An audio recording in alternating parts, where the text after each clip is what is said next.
How in the heck can you go home on time and only work contract hours plus be the fantastic teacher that you know that you are? That's what we're going to talk about today on Too Cute Classrooms. So let's get right into this video.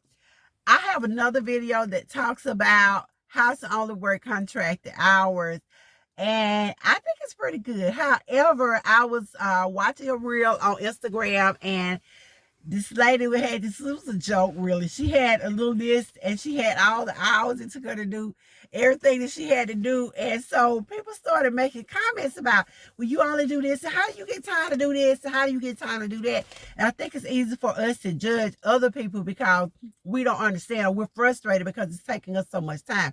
Confession: when I first began teaching, and for several years down the road, I wondered how certain teachers got to go home on time, or they were never late, staying late at work.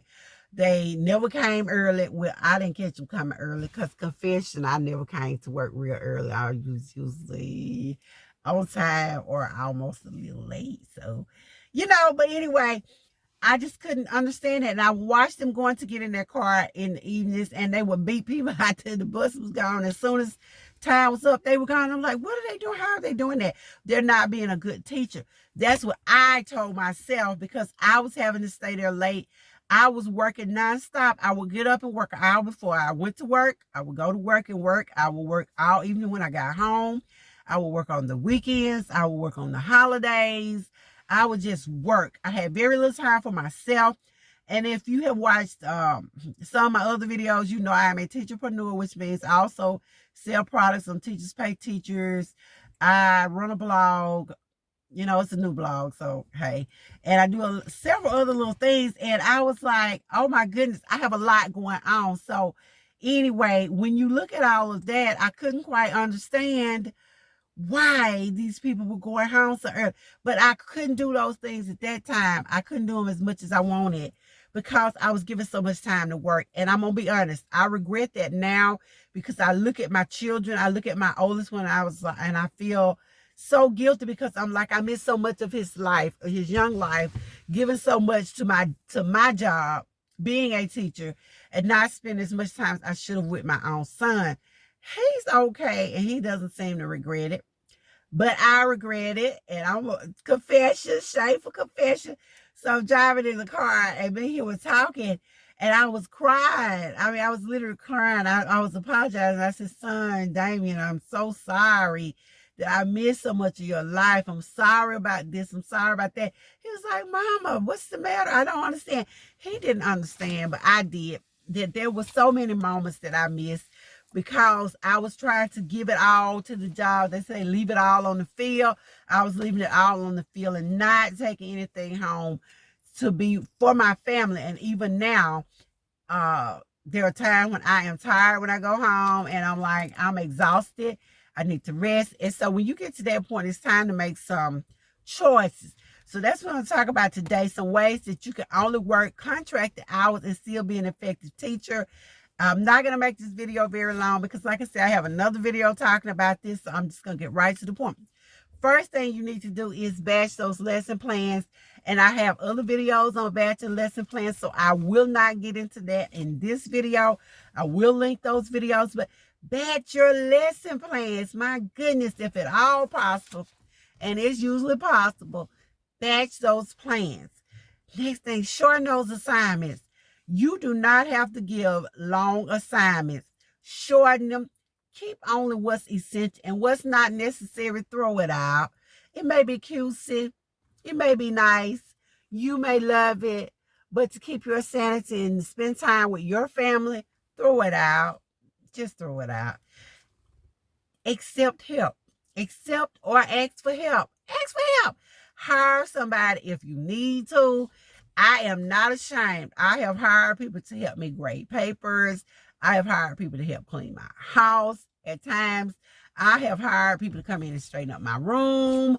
Whatever you need to have done, that you do. If you need somebody to create those PowerPoints for you, do that. If you need somebody to help you with lesson planning, or if you need somewhere where you can get some lesson plans, head right on over to Teachers Pay Teachers. you can be sure to check out my store, because a lot of us have done the work for you. You don't have to reinvent the wheel. Stop trying to reinvent the wheel and get you some help.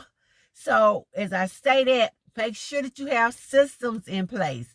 Have systems in place before school starts that can help you get in and out of work, that can help you get everything done.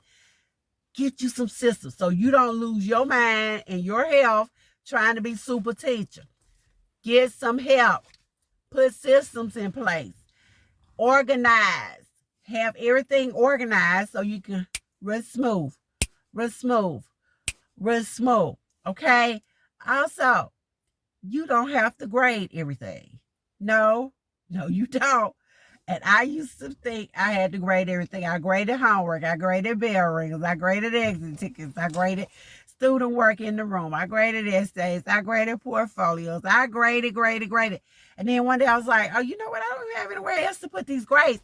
Stop it.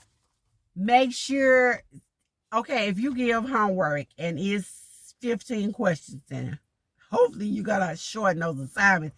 It's 15 questions. Instead of grading out 15, look at 5 or look at 2 of each, whatever it is. If you're doing math, then you know what I'm talking about, or each standard. Then that's the grade. Don't do that. Don't grade every single sheet of paper that comes across your desk or everything that you do. You don't have to grade it out. Give quick assessments instead of those long tests, those summative tests, those comprehensive tests.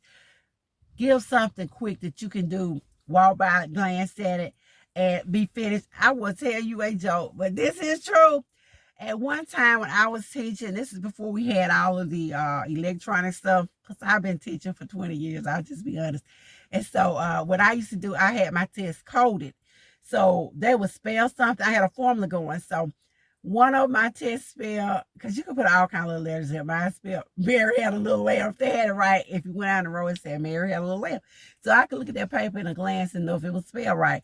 Or either I had it where the alphabet went upside down, or so it might have been 2A, 2B, something, A, B, B, C, C, D, D, E, E, and then went, but either way, and one time I had it where it spelled out my name, I had it where it spelled out song lyrics, but I could look at them at a glance and know if the answers were right or not. So this really helped. You come up with a formula to help you if at all possible. If you're not able to do that. We don't do Scantron machines anymore. There's a way in Google Classroom that you can drop it in and those tests can be graded for you. So you personally stop grading everything. And if you have not already, this is a great time to stop right now and give this video like a thumbs up, and then you subscribe and follow so I can give you some more teaching tips and hacks. But as I said, stop grading everything. And when you're grading, especially essays, use that bare bones formula. I have a video that talks about the bare bones formula, which is you grade. Able to only work your contracted hours is give away one day. Let them have one day where you come to work either early, maybe an hour early or 30 minutes early, and you stay a little late to get it done. One day only, where you come early or you stay late. Don't give up your weekends. I have done it, and sometimes I will do it. But when I do a weekend day, I only give them, they're only getting 1 to 2 hours out of me. And it can be tempting to keep sitting there, put that timer on, ding, and when the timer goes off, get your little self up, get in your car, and go home.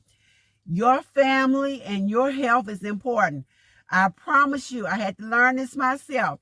If something should happen to you, they're going to send your family a flower. They may send them a card. That's it. Okay, your family needs you.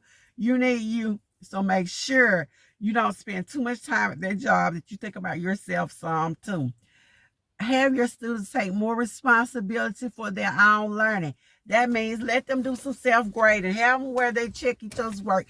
Do whatever it is that you need to do to allow yourself to get done.